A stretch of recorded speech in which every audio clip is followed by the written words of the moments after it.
The sound of the alarm shattered the darkness like a scream breaking through a dream, but it wasn't the alarm that pulled Noah Carter out of bed. It was the suffocating tightness in his chest, the kind that made every breath feel like lifting a mountain. For a moment, he stayed frozen beneath the weight of his own exhaustion, staring up at the cracked ceiling of his small apartment, convinced that something inside him was slowly collapsing. Outside, the world carried on, cars rushing, birds stirring. Yet inside, Noah felt as if life had begun moving without him, leaving him behind in a room full of shadows. He sat up, gripping the edge of the mattress, trying to steady himself against the wave of dizziness, and wondered how long a person could keep living like this before something finally broke. Before the story continues, if you believe in kindness, healing, and second chances, please like, comment, share, and subscribe to the channel. It truly helps our stories reach the hearts that need them most. Noah was 34, a man once full of ambition, dreams, and a vision for a healthier America. He had built a small but growing digital newsletter called Healthy America, Your Daily Wellness Update, dedicated to helping people make small improvements to their lives, not through perfection, but through consistency, compassion, and honest conversations about health. Ironically, the man behind this mission had lost himself in the very topics he preached about. Life had slowly chipped away at him. It started with long hours, endless deadlines, and the pressure of running a wellness platform in a world that expected constant positivity. Then came the pandemic, losses that left him hollow. He had lost his mother to complications tied to chronic illness, and the grief lodged itself deep inside him, fusing with the guilt that he hadn't been there when she needed him most. His father grew more distant after that, retreating into silence, leaving Noah to handle the emotional aftermath alone. The newsletter grew during these years. Thousands joined, but as the platform expanded, Noah shrank inside. He poured his energy into writing uplifting messages for strangers, while losing the ability to say anything uplifting to himself. He skipped meals, stopped exercising, abandoned hobbies, and let anxiety gnaw at him nightly.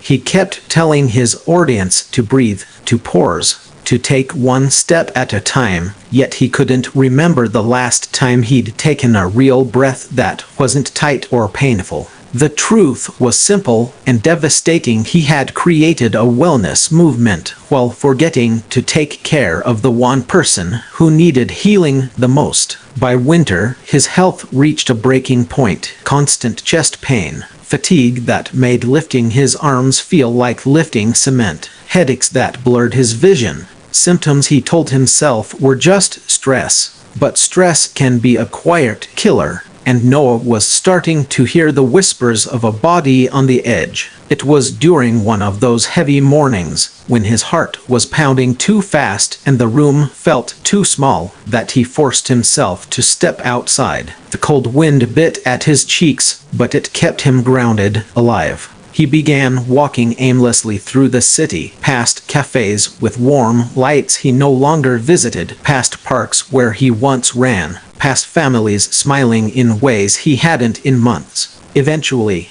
he reached the front steps of a community health center, the same one where his mother used to volunteer. He wasn't planning to enter, but something inside him nudged him forward, as if his mother's spirit whispered, "Go in, no, stop running." Inside, the center buzzed with life. Nurses guiding patients, volunteers sorting flyers, elderly people sitting in chairs waiting for blood pressure checks. The warmth and familiarity of the place hit him with a force he wasn't ready for. It reminded him of his mother's hands as she placed pamphlets into bags, always smiling, always hoping to help someone she'd never meet. He sank into a chair and tried to steady his breath. That's when a volunteer noticed him, a woman named Karen with silver hair and kind eyes, the sort that could see pain even when someone tried to hide it. She placed a hand gently on his shoulder and asked if he needed to see a clinician. Noah nodded, feeling something inside him crack open,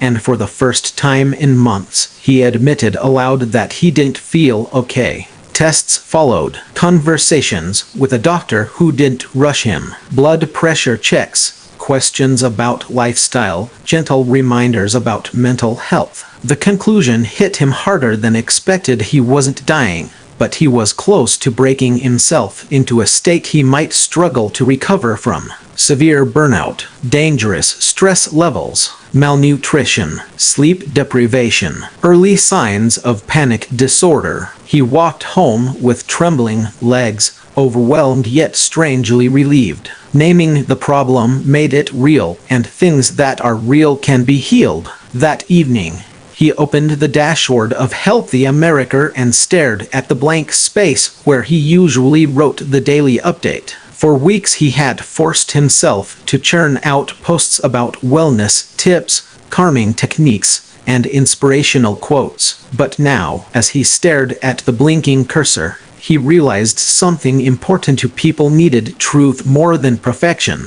They needed real stories of struggle, not polished optimism. For the first time, Noah wrote honestly about himself. He told readers he had been struggling deeply. He wrote that wellness wasn't a straight line, that even those who tried to help others sometimes forgot how to help themselves. He wrote about grief, about burnout, about the suffocation of pretending to be okay. He didn't write like a wellness expert. He wrote like a human being trying to find his way back home. He hit publish with shaking hands. He expected silence, or backlash, or unsubscribes. Instead, his inbox exploded with thousands of messages, people thanking him for saying what they had been afraid to admit. Nurses working 2 jobs, teachers drowning in stress, students fighting invisible battles, parents too overwhelmed to breathe,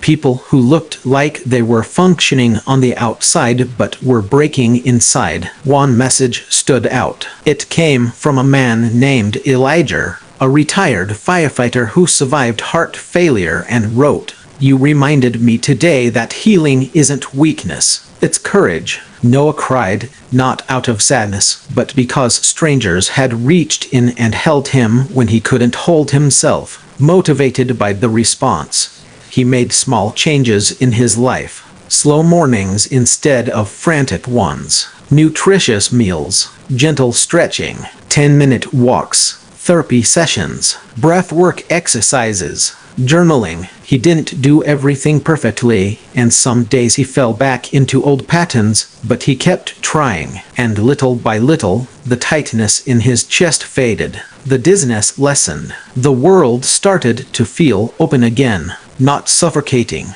He began volunteering at the community health center once a week, not out of obligation, but because he found comfort in helping others heal. He organized small wellness workshops, bringing together people from all walks of life. He created space for conversations about mental health, chronic illness, stress, and grief. He encouraged people to share their stories, and every time someone opened up, Noah felt a piece of his own soul grow stronger. Through every workshop, every conversation, every shared moment, he felt his mother's presence, not as a painful memory, but as a guiding light. Months passed, and Healthy America transformed into something deeper, something more human. Noah introduced a new segment called Healing Together, where readers submitted their own journeys, messy, imperfect, beautiful stories of resilience. The platform grew into a community,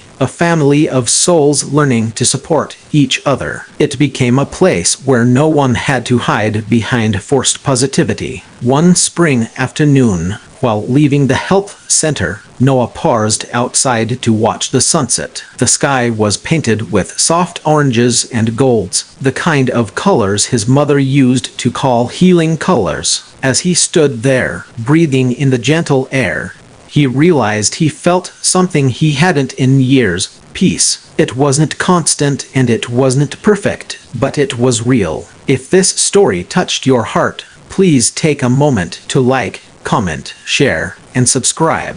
Your engagement helps these emotional stories reach people who truly need them. Before we end, I have one special request to please comment below with one wellness habit you want to start for yourself, even a tiny one. And so, Noah's journey, full of heartbreak, healing, vulnerability, and rediscovered purpose, became a reminder to everyone who followed him that wellness isn't about flawless routines or perfect lives. It's about choosing to care for yourself even when life feels unbearably heavy.